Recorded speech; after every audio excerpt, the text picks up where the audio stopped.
Alam niyo ba pala na pwede kayo maka-earn ng 100 million experience points pataas sa level 31 na dungeon? At dito sa video na to, ipapakita ko sa inyo kung paano ito gawin.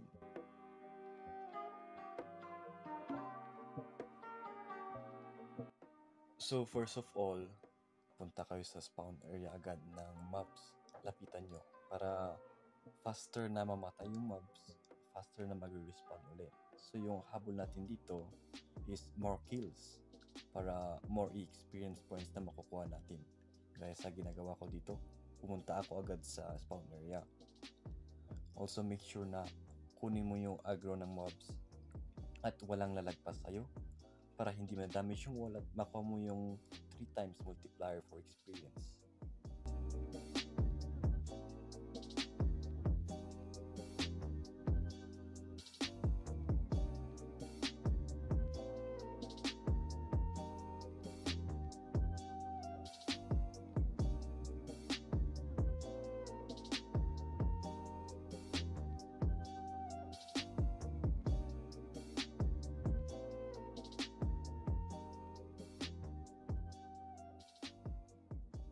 So, ganun lang yun, Lods.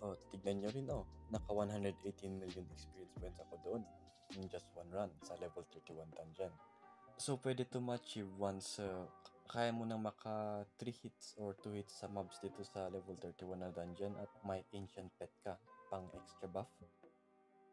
At since may time pa tayo, papakita ko rin sa'yo kung paano ko ginagawa yung dungeon ko sa Altamir Mine.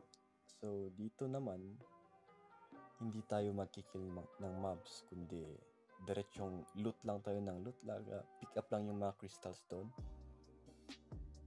Since nung kinumpare ko kapag magkikill ako plus maglo-loot, around 8 to 10 lang makukuha ko na crystals. Pero kapag loot lang ako ng loot, gaya ng ginagawa ko dito, 15 to 16 yung nakukuha ko na crystals every run.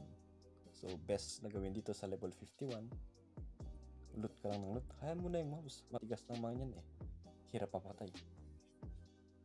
So usually ganito ko ginagawa yung mga dungeon runs ko. Kaya mabilis na ako maka-earn ng pang-upgrade ng skills at maka-level up. At pansin nyo, level 18 na rin ako. Free to play lang to eh. Wala pa akong spend.